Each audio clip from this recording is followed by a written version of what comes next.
Muscles and muscle actions.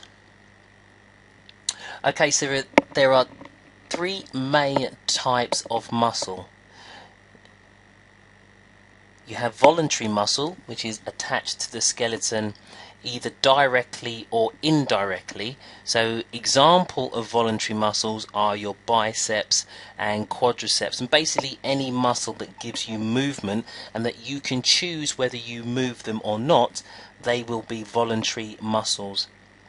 They're also known as skeletal muscles because they are attaching onto the skeleton, and as you can see that this is the structure here, and these little muscle cells send a signal to the brain to initiate or to start movement. Okay. Then you've got involuntary muscle, which contracts or gets shorter in response to hormonal and nervous stimulation. An example of involuntary muscles are the urinary and the respiratory systems, and here you can see the structure of a smooth muscle cell. The key thing to remember here is that these smooth muscles, these involuntary muscles, you do not have any control over them. Okay, so they exist or they function without our consciousness being able to affect them. And then finally we have cardiac muscle, and this cardiac muscle is only found in the heart. Okay, so there's three types of muscles. One is voluntary, two is involuntary, and three is cardiac. What I'd like you to do is to pause this video and just have a test to see how many muscles you can label on this diagram.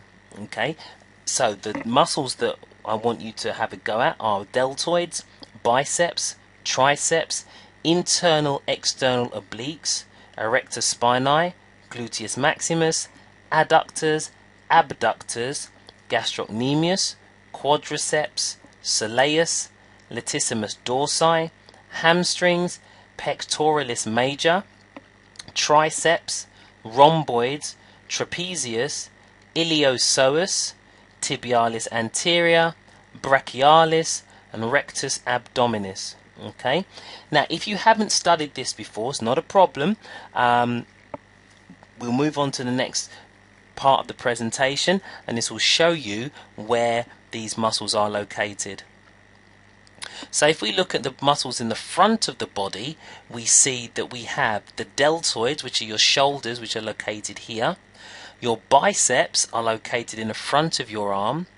Your internal and external obliques are at the side of your stomach, and they're responsible for helping you bend side to side and also to do twisting movements. Your adductors are on the inside of your thighs. Your tibialis anterior covers your shin bone. Your pectoralis major is your chest or your chest muscles. Your brachialis is in between the front of your arm, your biceps, and also your forearms. Your rectus abdominis is your stomach muscles, your abdominals. Your iliopsoas, this is also known as your hip flexor, and is responsible for you lifting your leg up in front of you. And then you have your quadriceps, which is the big muscle in the front of your thigh and the upper part of your leg. Okay, your muscles in the back of your body, this triangular shaped area here is your trapezius. The muscles in the middle of your back that are responsible for you bringing your shoulders back are your rhomboids. Your triceps, your muscles in the back of your arm. Your latissimus dorsi, this is the muscle that gives you your classic V shape. Okay, and they form part of your back. Your abductors are situated in your hip, and they're responsible for you taking your leg out to the side. Your hamstrings cover the back of your leg, and then your calf muscles are divided into two. You've got your gastrocnemius, which is this teardrop element at the part of your calf, and then you've got your soleus, which is the bottom part of your calf, forming a triangular shape.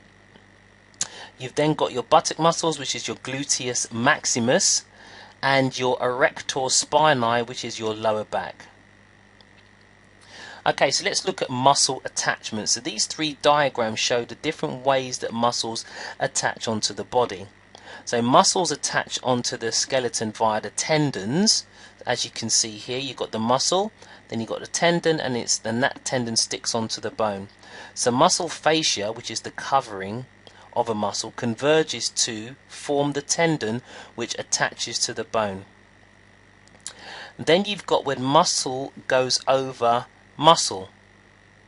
Okay, and this sensation is called aponeurosis, which means flattened tendons of other muscles. And you've got the typical example here of your abdominals, because although you've got your six-pack here, if you peel away your six-pack, then that covers your internal and external obliques, and that covers your transverse muscles of your abdominals as well. And then also you have muscles attached directly onto the bone via the muscle fascia. For example, your tibialis anterior, which is your shin bone. And this is the reason why some people get shin splints, because the muscle gets so tight that it actually pulls on the bone, and that creates the pain when your foot impacts onto the floor.